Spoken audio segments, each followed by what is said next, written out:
my beautiful lovelies, it has been a little bit since I have done a sit-down video, specifically for Marenea's Adventures, War of Nanari. I think the last time I did was about 3 years ago, when I announced about the final version of Marenea's Adventures being made. Okay, we don't count that one.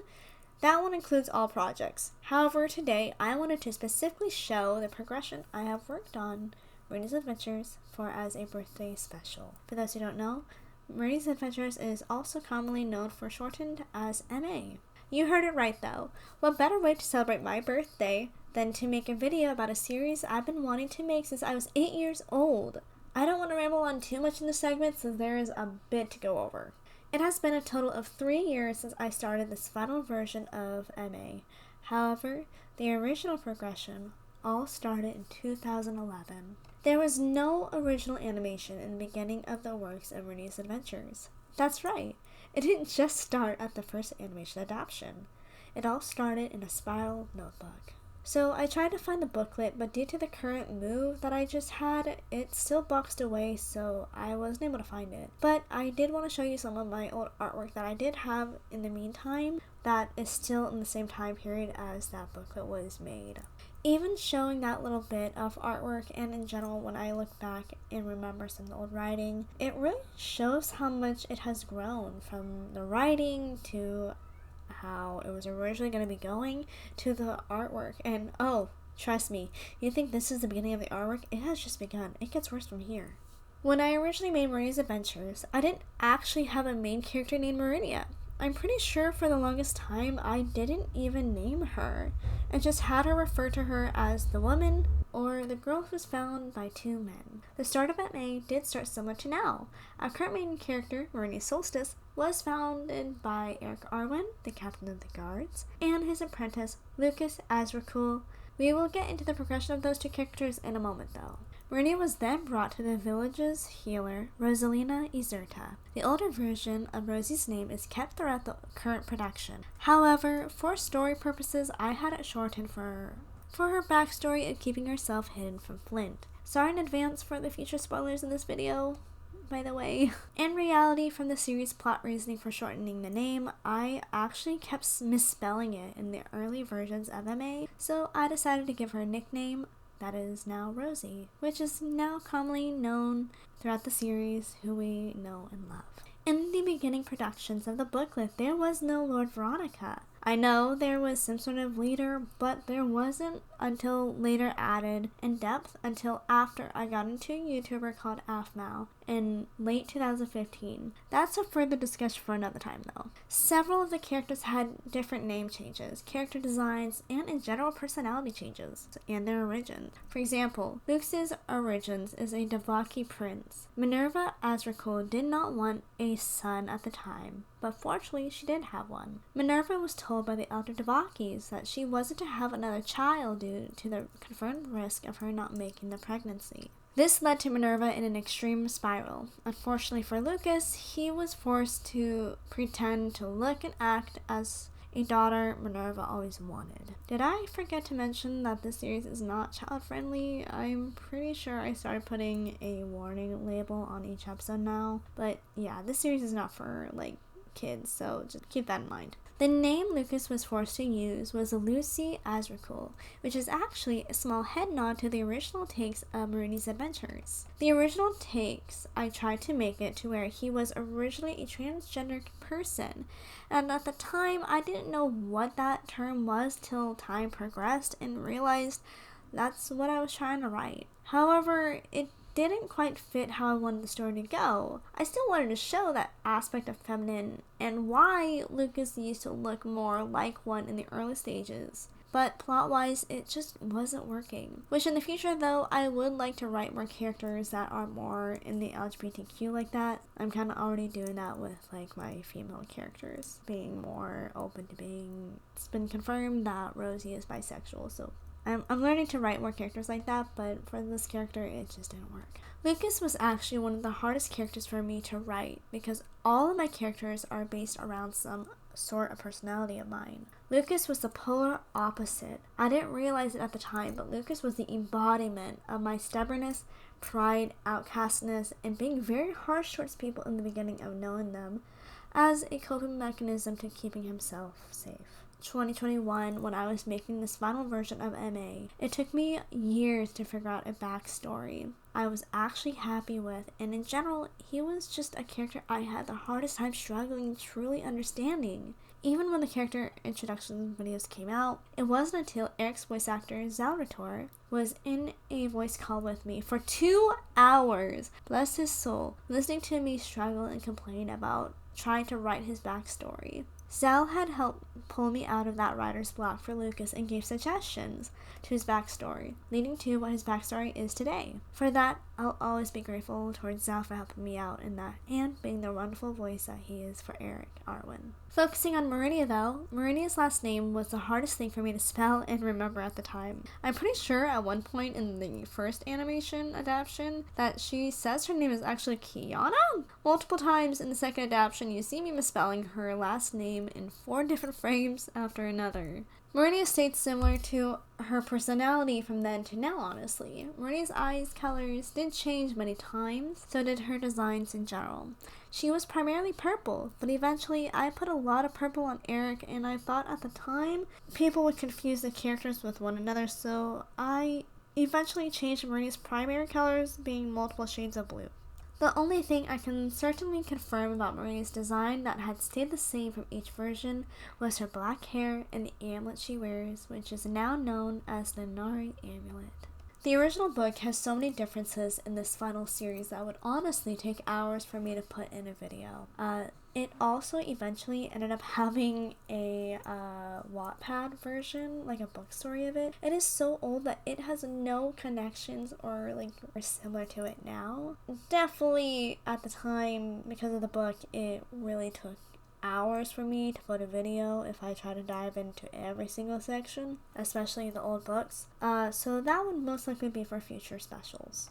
By 2015, I had come across a YouTuber named Afmao, who's beginning to make her series Minecraft Diaries. This creator as a whole changed and inspired me as a storyteller. In the end, that's what I wanted Marenea's Adventures to be. I wanted to share a story, make others happy. If I got them to feel what the characters were feeling in that exact moment, then that was even bigger accomplishment in my book. This then led to the production of me creating MA as a Minecraft roleplay. Marenea's Adventures was then created through the family Xbox at the time on Minecraft. I had built the entire Skyreach walls, Azura's kingdom, everything that I had so far from my booklet. But eventually, I wrote other versions, timelines, but they all got disorganized, which was the major reason I ended up rewriting MA as a whole. Unfortunately, we ended up losing that Xbox and the account with it. When the home we had it in was broken into, honestly, I was just really shattered about that, because I had worked super hard on it. I wasn't willing to give up on this story yet, so I wasn't determined. I was really determined to keep it going. I had then begun to create animations inspired by my friend Big Bottinian. He was the first person to introduce me to animations, and there was just something about it that just clicked for me. That was what I wanted this series to be.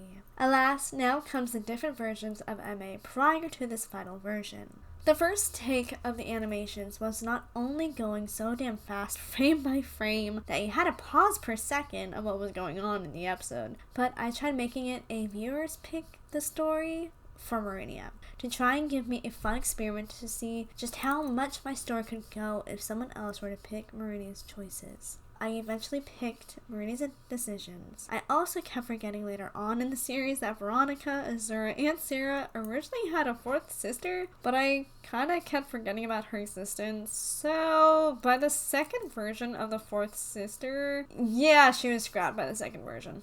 The first animation adaptation is honestly pretty wild with just episode 1 in itself. There's not even music in it, there's no voice acting, nothing besides quiet frames by frames. It has Marinea being saved. Eric and Lucas are arguing with one another. Don't ask why Lucas has an afro. I honestly couldn't tell you why. The next 1 second frame is a character frame of Rosie being shown off for the first time, and oh girl, you have had the glow up of your life. At least Rosie kept her heart clip in the original adaptation, except there was no reason for that. I just really wanted an absurd pink character because I saw everyone else at the time having a pink character and decided to complete the rainbow of my characters, that is MA.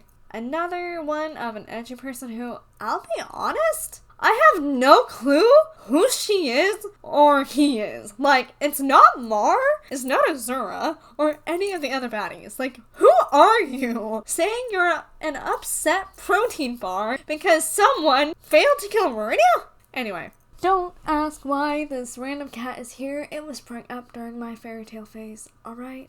Well, now Marinea started stripping her skirt off of her, but thankfully she has shorts underneath them, so it's still PG something. Who the hell is grabbing behind? Who the fuck are you? Hello? Why is there suddenly a child on the ground? Lucas, you are a guard. You can easily get out of that hold. Eventually, this first version just got too out of control, as you can see, and I decided to remake it a second time. Now, I came across the wonders of animatics with songs. I love to this day animating specific songs as OC animatics to see how my characters would react for story plot ideas, and eventually, if I actually liked the idea and if it fit the final version. And if it did, I added it. The animatic Evermore that I did featuring Lord Veronica was my first animatic that was a story-driven concept for MA. And honestly, it was something I fell in love with so much that I ended up adding it to the final version of the series, which is to be later shown on a later part of the arcs. The only difference between the current version and the animatic is Veronica won't be singing Evermore because I don't feel like being copyrighted by Disney. The animatics to this day are what I rely on as practice animations for transitions, fight scenes, and character designs, and so much more.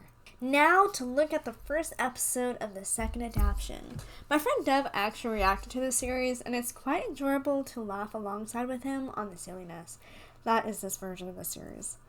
Thank Athena, he did not notice the first version at the time because it's so bad. I do not wish that upon anybody. By the way, go check out his video. Oh look, episode 1 finally has music now. But it's copyrighted, so I have to mute the segment anyway and voice over it again. So here we go. Okay, Marinea now has blue. Only one issue. She doesn't have her hair bow design yet, and that's kind of bothering me. The timing wasn't too bad at this episode, since I was just clicking on per frame in later on episodes. Aww, little Lucas! Honestly, these little eyes were really cute back then. Not my SpongeBob reference! I forgot I gave her longer hair, but I kept giving all my OCs long hair. Still do. So, Rosie was the one I picked to sacrifice having long hair. I chopped it off. I had a lot of writers blocked back then because I didn't have a script or plot line to follow. I would just create the next frame and would continue to create the story and hope for the best that it made more sense than the last one did. I also forgot to realize that the final version I call Marenea's Adventures War of Nanari.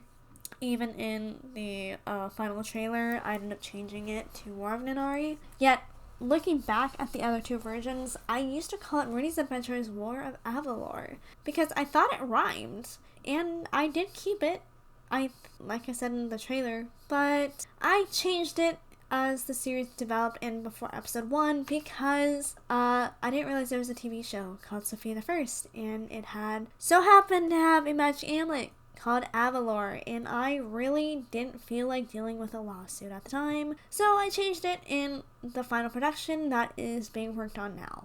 Okay, wrapping up those two old versions in a nutshell, now it finally brings us to the third and final production of MA. I'll be honest, I didn't really know what to do in the beginning of this when it came to the complete version that I truly wanted to share.